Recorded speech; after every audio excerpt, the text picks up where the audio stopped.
Halo, tumabingi ka na dyan ah.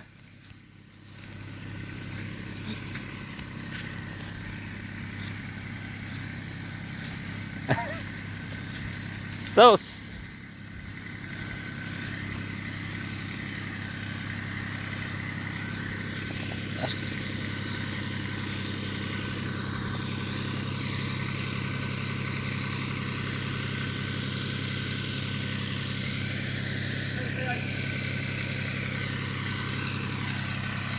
Ano, paanong kabig mo niyan?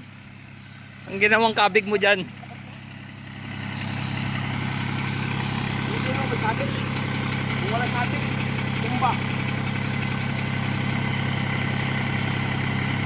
Ano ka, abante ka. Kabig mo dun.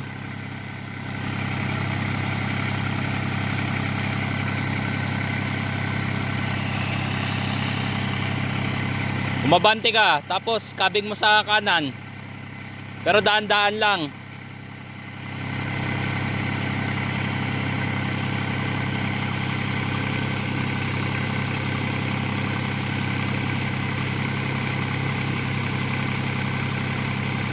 Hindi mo matumba. Ha? Hindi mo matumba. Ikabig mo lang doon. Pero daan-daan ka lang. Daan-daan ka lang para makabalik ka doon.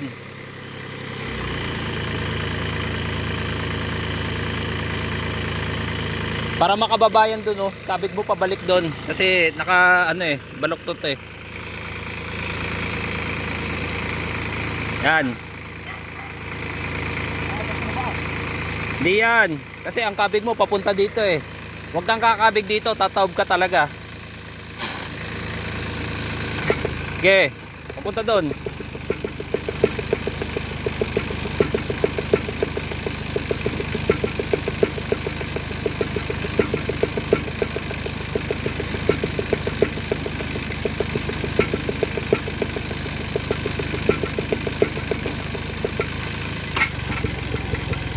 Naku, wag, mababali lalo. Abante mo.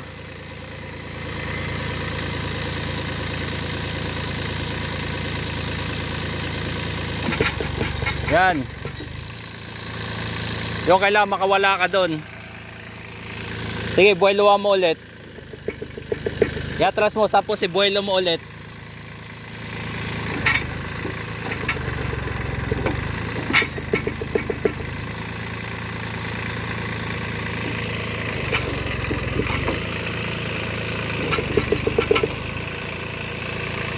Kailangan mong tukuran ng kahoy.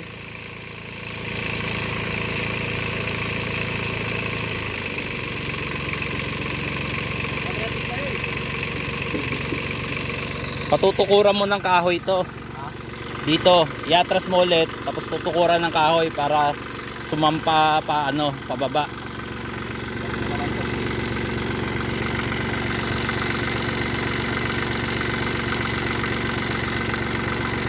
Hindi matumba to.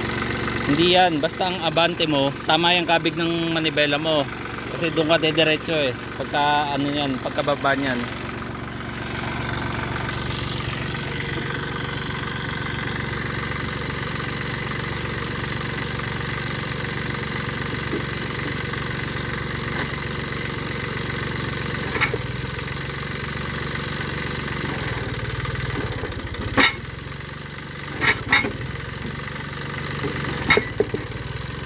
Sige.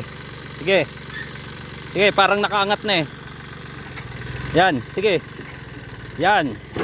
O, di ba?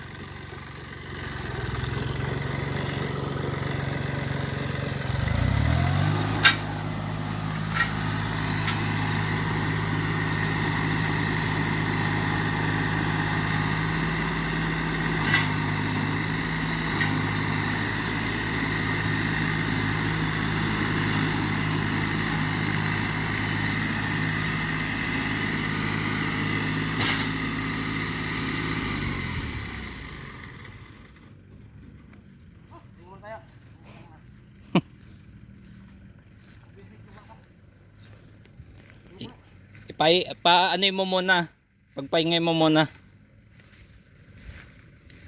Grabe. Nakita ko malinis na dun ah.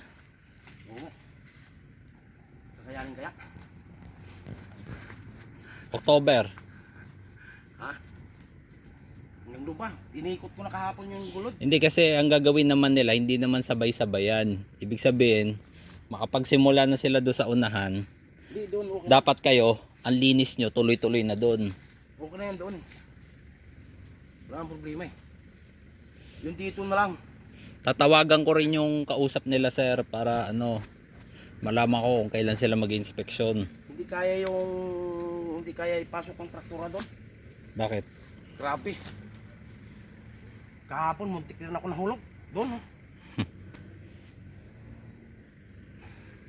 Kailangan siguro hingi tayo sa klolo nito ron.